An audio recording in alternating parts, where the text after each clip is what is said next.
예, 이번 시간은 생성자에 대해서 한번 알아보도록 하겠습니다. 예, 생성자라는 것은 객체가 생성되는 시점에서 자동으로 호출되는 특수한 메서드를 생성자라고 얘기를 합니다. 예, 지금 제가 교재에 써놨죠. 객체가 생성되는 시점에서 자동으로 호출되는 특수한 메서드입니다.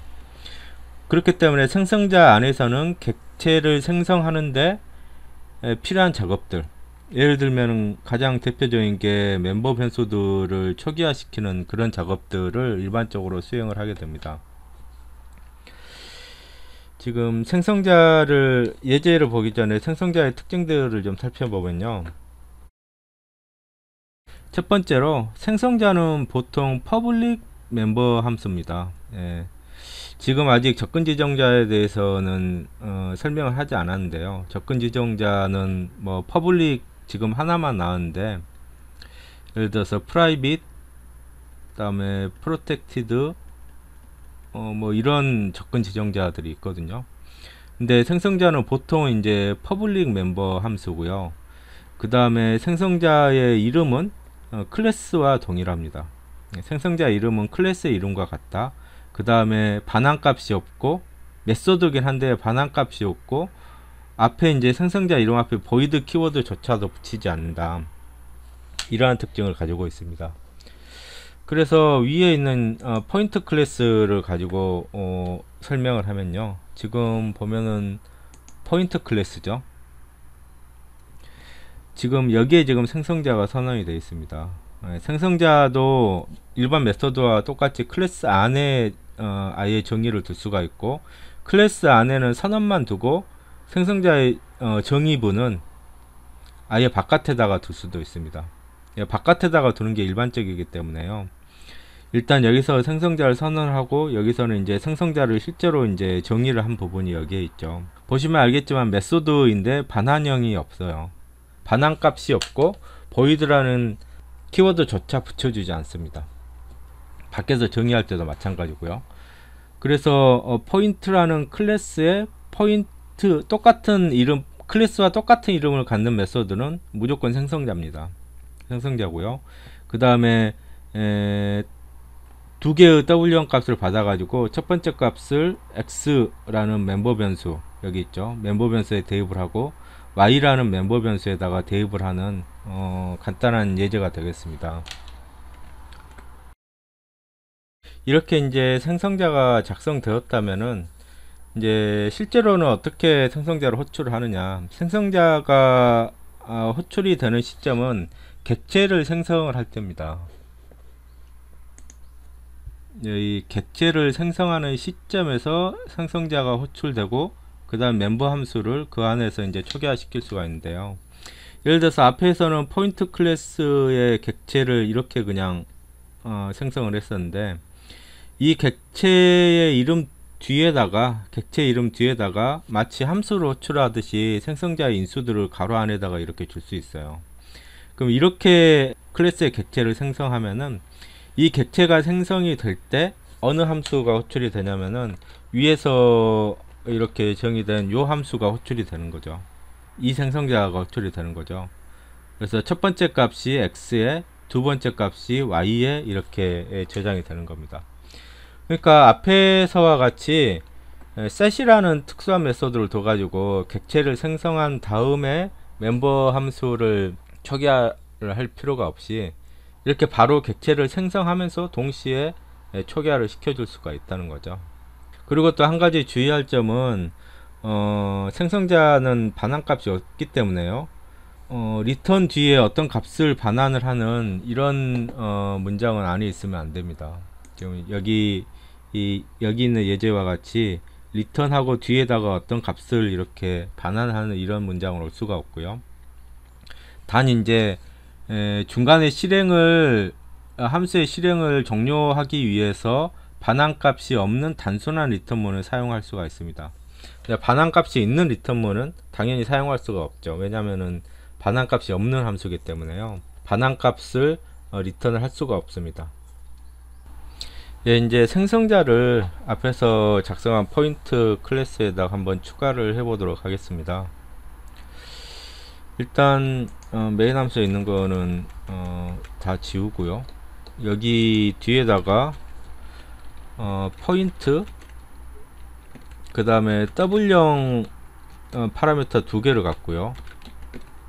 여기다가 그냥 선언만, 생성자를 선언만 해놨습니다. 클래스 안에다가는. 그리고 실제로 이제 클래스 바깥에서 메인 함수 밑에다가 이렇게 포인트 클래스에 포인트 메소드, 그러니까 생성자죠. W형 XR, W형 YR, 이거 두 개를 받아 가지고 X에다가는 XR을 대입을 하고요, Y에다가는 YR을 대입을 하는 이런 생성자를 작성을 하겠습니다. 그러면 이제 메인 함수에서 포인트 객체를 생성을 할 때, 예를 들어서 P 라는 포인트 객체를 생성할 때 뭐 1.1, 2.2 이렇게 바로 생성자를 호출을 해서 그 멤버 변수들을 초기화를 시켜 줄 수 있다는 거죠. 그 다음에 이거를 이제 프린트를 하면은 실제로 이제 저장된 값이 출력이 되겠죠. 빌드를 하고요. 실행을 해보면은 이와 같이 x에는 1.1, y에는 2.1이라는 값이 대입이 된 게 확인됩니다. 이렇게 생성자에서 초기 값을 준 다음에요, 물론 이제 그 다음에 p.set 함수를 이용을 해 가지고 뭐 다른 값으로 얼마든지 변경을 시킬 수가 있죠. 뭐 예를 들어서 이렇게 변경을 시키고요, p.print를 하면은 처음에는 1.1, 2.2로 생성이 됐지만은 나중에 3.3, 4.5로 이렇게 멤버 변수들의 xy 값이 변경이 된 것을 알 수가 있죠. 그리고 한 가지 조심할 게, 이렇게 파라미터를 하나라도 갖는 생성자를 만들어 놓으면은 이런 식으로 예를 들어서 이런 식으로 생성자에다가 값을 넘겨주지 않는 이런 P2 객체를 생성을 할 수가 없습니다. 이걸 빌드를 하려면은 여기서 뭔가 오류가 나죠. 오류가 나죠. 이게 무슨 의미냐면은 이 생성자는 지금 요거 하나밖에 없죠. 생성자가 요거 하나밖에 없는데, 실제로 이렇게 생성자를 호출을, 이렇게 객체를 생성을 하는 거는 뒤에 이렇게 호출하는 거하고 똑같습니다. 생성자를, 인수가 없는 생성자를 호출을 자동적으로 하게 돼 있어요. 인수가 없다면 이거를 생략을 해서 이렇게 할 수가 있는 거죠. 만약에 요 생성자가 없다면 은 여기서부터 한번 이렇게 주석 처리를 해서 삭제를 해 보겠습니다. 이 생성자가 없다면은 이거는 정상적으로 처리가 되겠죠. 이번에는 이게 이제 안 되겠죠.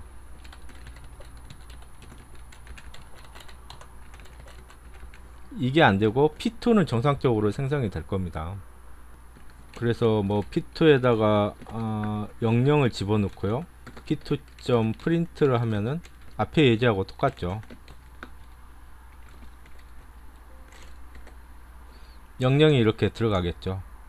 근데 만약에 파라미터가 하나라도 있는 생성자가 있다면 P2는 생성을 할 수가 없어요. 그래서 만약에 이런 식으로도 생성을 하게끔 하고 싶다, 그러면은 이제 생성자를 오버로딩을 해야지 됩니다. 어떻게 오버로딩을 해야 되냐면은 인수를 하나도 안 받는 생성자를 하나 더 만드는 거예요. 파라미터가 하나도 없는 생성자를 하나 더 만들고, 마찬가지로 생성자를 정의를 해줘야지 되겠죠. 만약에 파라미터가 하나도 없는 생성자를 호출을 하려면은 이렇게 x하고 y 멤버 함수를 전부 다 0으로 초기화를 시켜라. 그러면은 이제 p2라는 요 객체를 생성을 할 수가 있습니다. 이렇게 객체를 생성을 한다는 거는 그러니까 문법적으로는 맞지는 않지만은 이렇게 뒤에 가로가, 빈 가로가 붙어 있는 거라고 생각을 하면 됩니다. 그러니까 파라미터가 하나도 없는 요 생성자를 호출을 하는 거죠. 그래서 파라미터가 하나도 없는 생성자를 호출을 하면은 이게 실행이 되겠죠. 이게 실행이 돼서 XY 전부 다 0값이 들어갈 겁니다. 빌드를 해서 이걸 실행을 하면은 0값이 들어가 있죠. 지금 요 파라미터를 두 개를 받는 생성자도 있기 때문에 예를 들어서 이런 식으로도 호출을 할 수가 있는 거죠. 아무 값이나 집어넣어 보겠습니다. x는 3.1, y는 4.2로 초기화를 시켜라. 그러면 p1 객체의 xy 값은 빌드를 하고요. p1 객체의 xy 값은 3.1, 4.2고 p2 객체는 00으로 초기화가 되어 있죠. 왜냐하면 p1 객체를 생성을 할 때는 요 생성자를 호출한 거고 p2 객체를 생성할 때는 요 생성자를 이용을 한 겁니다. 그 다음에 이제 교재의 기본 생성자에 대해서 나와 있는데요.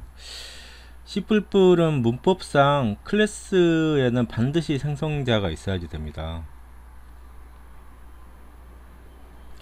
그래서 인스턴스를 생성을 할 때, 그러니까 객체를 생성을 할 때 반드시 하나의 생성자가 호출되도록 정해져 있습니다. 근데 맨 처음에 했던 예제에서는 사용자가 생성자를 하나도 작성을 하지 않았죠. 그럼 그런 경우는 어떻게 된 거냐? 사용자가 생성자를 하나도 작성하지 않은 경우에는 기본 생성자가 자동으로 만들어져서 클래스에 들어가게끔 되어 있습니다. 그래서 객체를 생성할 때 이 기본 생성자를 호출하게 되어 있어요. 그러니까 예를 들어서 여기 있는 포인트 클래스 같이 그냥 멤버 변수 xy만 놓고 생성자가 하나도 없다. 그러면은 이제 C++ 컴파일러가 이런 기본 생성자를 여기 지금 생성자가 하나 있죠. 이거는 이제 사용자가 만들어서 집어넣은 게 아니고 사용자는 생성자를 지금 이 위에 같이 만들지 않았습니다. 만들지 않았는데 자동으로 만들어서 들어가게 되는 생성자예요. 이거를 기본 생성자라고 얘기를 합니다. 그리고 기본 생성자는 숫자형 멤버 변수들은 0으로 보통 초기화를 합니다. 이렇게 이제 사용자가 생성자를 하나도 선언하거나 정의하지 않았을 경우에 C++ 컴파일러는 이제 백그라운드에서 기본 생성자를 자동으로 이렇게 집어넣어서 객체를 생성을 할 때 호출하게 되어 있습니다. 근데 이제 한 가지 반드시 주의해야 될 점은 생성자가 하나라도 선언된 클래스에는 기본 생성자가 자동으로 생기지 않습니다. 방금 예제할 때도 제가 설명을 했었는데요. 생성자가 하나라도 선언이 돼 있다면은 기본 생성자는 들어가지 않기 때문에 이게 무슨 말이냐면은 그러니까 지금 여기는 이거는 이제 사용자 생성자죠. 사용자가 작성을 한 거죠. 이것도 이제 사용자가 작성을 한 겁니다. 이렇게 사용자가 생성자를 하나 작성해서 집어넣었어요. 그러면은 기본 생성자가 자동으로 들어가지 않기 때문에 기본 생성자는 입력 인수를 하나도 받지 않는 생성자죠. 이런 식으로 객체를 생성을 할 수가 없다는 겁니다. 이거는 이제 이 기본 생성자를 호출을 하게 되어 있는데, 그러니까 입력 파라미터가 하나도 없는 생성자를 호출을 하게 되어 있는데, 생성자를 이렇게 사용자가 파라미터 두 개를 받는 생성자를 이미 작성을 해놨죠. 그러면은 기본 생성자가 생성이 되지 않아요. 그러니까 기본 생성자가 없기 때문에 없는 생성자를 호출을 하라고 하는 거죠. 에러가 발생할 수밖에 없습니다. 그래서 방금 제가 예제에서도 설명을 했다시피 처음에 이 생성자를 작성을 해 놓고 그 다음에 이제 객체를 이런 식으로 생성을 하려면은 반드시 이렇게 파라미터가 없는 생성자를 만들어 줘야지 된다는 거죠. 그러니까 생성자도 오버로딩이 된다는 얘기입니다. 예를 들어서 이렇게 파라미터가 하나도 없는 포인트 생성자, 파라미터가 하나 있는 생성자, 파라미터 두 개가 있는 생성자, 이렇게 각각을 오버로딩을 할 수가 있다는 거죠. 그러면 이제 파라미터가 하나가 있는 생성자도 밑에서 정의를 해줘야지 됩니다. XY를 넘겨받아 N으로 이렇게 초기화를 시킨다. 그러면은 예를 들어서 여기 P1을 3.1 하나만 집어넣으면은 파라미터가 하나를 받는 이 생성자가 호출이 되겠죠. 그래서 이거를 실행을 해보면은 파라미터를 하나만 집어넣었으면은 XY 값이 둘 다 그걸로 초기화가 되는 걸 알 수가 있어요. P2도 이렇게 생성을 하면은 이제 파라미터가 없는 생성자가 호출이 되겠죠. 근데 만약에 파라미터를 하나만 받는 생성자에 이렇게 초기 값을 줬다. 예. 그러면은 이 파라미터를 안 받는 기본 생성자가 굳이 필요가 없는 거죠. 왜냐면은 이렇게 초기 값을 파라미터를 하나만 받는 생성자에다 주면은 이런 경우에는 3.1 값이 이 첫 번째 파라미터에 들어가겠죠. 근데 이 경우에는 어떻게 생성자를 호출하는 것 같냐면은 이렇게 파라미터를 하나도 안 주고 호출하는 거하고 똑같죠. 그러면 마찬가지로 이게 호출이 됩니다. 그리고 기본값을 0을 주는 거죠. 그러니까 일반 함수에서 기본값을 주는 거하고 똑같은 방식으로 동작을 하는 거죠. 생성자의 경우에도. 그러니까 이렇게 초기값을 지정을 해주면은 결과적으로 이러한 생성자와 파라미터가 하나도 없는 생성자죠. 파라미터를 하나만 받는 생성자가 두 개가 있는 효과가 난다는 겁니다. 이거를 빌드를 하고요. 실행을 시키면은 앞의 경우하고 똑같겠죠. 앞의 경우하고 똑같습니다. 하나만 더 해볼까요? P3는 마이너스 1.1 뭐 3 두 개를 받는다. 그러면 두 개를 받는 경우에도 생성자가 정의가 돼 있으니까 이런 식으로 XY 값이 각각 이렇게 대입이 되어 있는 것을 알 수가 있습니다. 이제는 여러분들 교재 10.4절의 컴플렉스 클래스 예제에 대해서 한번 알아보도록 하겠습니다. 이거는 이제 복소수라는 새로운 데이터형을 클래스 기능을 통해서 구현을 하는 예제인데요. 복소수는 일반적으로 실수부와 허수부로 나누어지어 있죠. 예를 들어서 뭐 앞에서도 한번 나온 적이 있는데 2 플러스 3i 고등학교에서는 허수를 i로 많이 표시를 했는데요. 전기과에서는 허수부는 앞에다가 이렇게 j 를 쓰고 뒤에다가 이렇게 숫자를 써주는 표기법을 많이 사용을 합니다. 왜냐면은 여기 i라는 기호는 전류 기호로 쓰이거든요. 그래서 특히 전기회로나 전자회로 같은 경우에 전류하고 허수하고 기호가 헷갈리기 때문에 전기과에서는 허수는 보통 J로 많이 표기를 하고요. 그 다음에 허수부는 그 뒤에 이렇게 써주게 돼 있어요. 그래서 이런 식으로 실수부하고 허수부로 이루어진 숫자를 복소수라고 얘기를 하죠. 컴플렉스 넘버입니다. 그리고 복소수는 실수부하고요. 실수부 부분하고 허수부 부분가 있죠.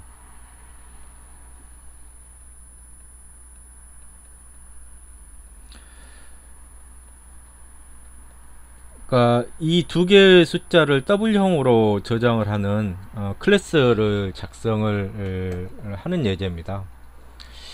그래서 먼저 클래스 이름은 컴플렉스라고 하고요. 항상 클래스 이름은 첫자가 관리상 대문자라 그랬죠. 그 다음에 이제 퍼블릭 지정자를 써가지고 그 실수부와 허수부를 숫자를 저장을 할 W형 변수 리얼하고 imac이라는 함수 두 개를 이렇게 선언을 하겠습니다. 그 다음에 이제 항상 생성자를 먼저 클래스를 작성을 할 때 생성자를 먼저 정하게 되는데요. 여기에서도 이제 생성자의 이름하고 클래스 이름하고 같죠. 그래서 컴플렉스라는 생성자를 파라미터를 두 개를 받는데 실수부하고 허수부 두 개를 아예 처음에 받는 거죠. 근데 둘 다 기본값을 0으로 이렇게 지정을 하겠습니다. 기본값을 0으로 지정을 하고요. 그 다음에 생성자를 클래스 밖에서 이렇게 정의를 하죠. 이렇게 r하고 i 값을 받아 가지고요, 멤버 변수 리얼에다가는 r을 저장을 하고 멤버 변수 imac에는 i를 이렇게 저장을 하는 이런 생성자를 작성을 하겠습니다. 그러면은 둘 다 이렇게 기본값이 지정이 되어 있기 때문에 인수를 하나도 안 주고 생성자를 생성을 할 수가 있는 거죠. 여기 세미콜론이 빠졌네요. 그 다음에 이제 복소수의 내용을 출력을 해주는 프린트라는 보이드형 메소드, 이거를 추가적으로 이렇게 선언을 하고요. 그 다음에 이제 클래스 밖에서 정의를 해야지 되겠죠. void 컴플렉스 클래스의 프린트 메소드인데요, 이거는 이제 printf 함수를 이용을 해 가지고 실수부를 소수점 넷째 자리까지만 찍을까요? 그 다음에 허수부도 소수점 넷째 자리까지만 찍겠습니다. 그 다음에 이렇게 줄바꿈을 하고요. 그 다음에 리얼하고 imac 변수를 지정을 해줘야지 되겠죠. 그러면 이제 복소수 형식에 맞춰 가지고 출력이 될 겁니다. 그 다음에 이제 여기서 예를 들어서 컴플렉스 객체를 뭐 a다, 그냥 이렇게 생성을 하고요.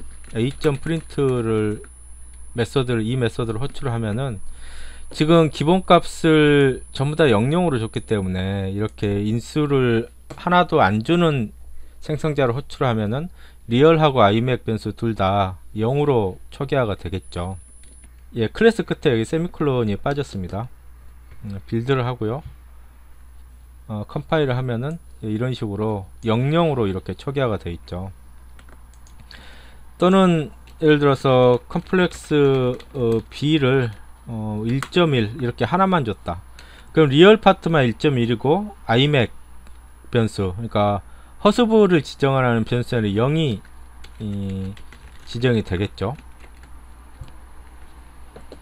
예, B 클래스는 1.0 플러스 J0이 나오죠. 두 개 다 지정을 해줄 수도 있습니다. C 변수에 뭐 3하고 4를 이렇게 집어넣었다. C 객체의 프린트 메소드를 호출을 하면은 예, 실수부는 3이고 허수부는 4가 이렇게 제대로 저장이 되어 있죠. 예, 이제 여기에 복소수의 절대값을 구하는 메소드를 하나 더 추가를 해 보겠습니다. 복소수의 절대값은 예를 들어서 a 플러스 jb의 절대값이죠.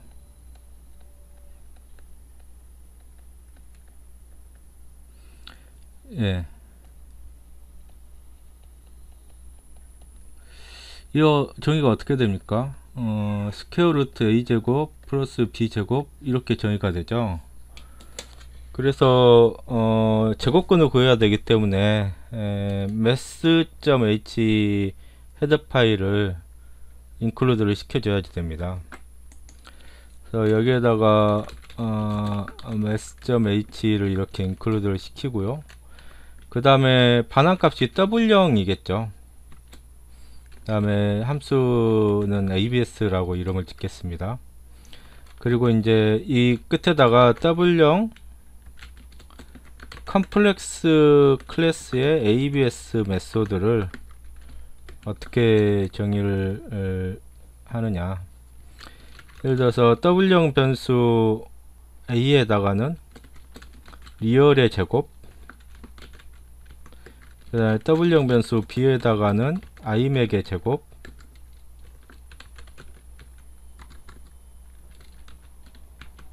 이렇게 저장을 한 다음에 sqrt였죠. sqrt 함수에 a 더하기 b를 이렇게 집어넣어 주면은 a 더하기 b의 제곱근이 반환이 됩니다. 예, 스퀘어 루트의 약자라 그랬죠. 제곱근이라는 게 스퀘어 루트죠.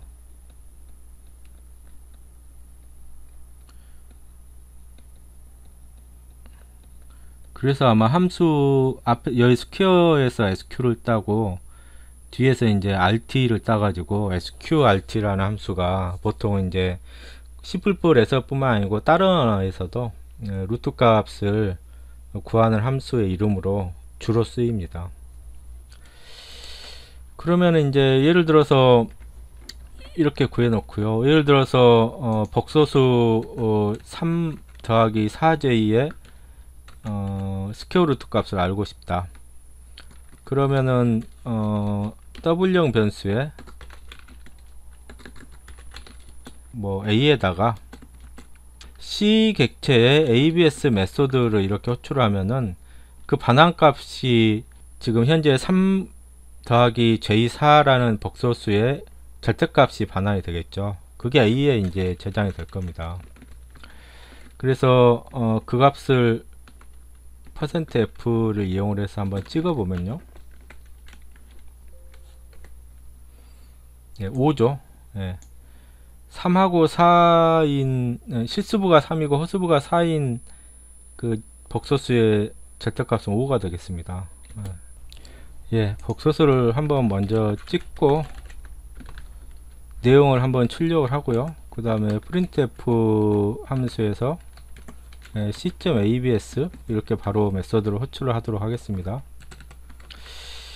그 다음에 예를 들어서 다른 컴플렉스 변수 a에 뭐 1.2 뭐 마이너스 3.4였다. 그러면은 a를 한번 찍고요. 그 다음에 a의 그 절대값을 이렇게 출력을 하게끔 하겠습니다. 여기에 줄바꿈표를 넣어야겠네요. 이걸 빌드를 하고요. 실행을 하면은 3 플러스 J4는 절대값이 5고 1.2 마이너스 3.4J죠. 이거의 절대값은 약 3.6이다. 이렇게 출력이 되네요.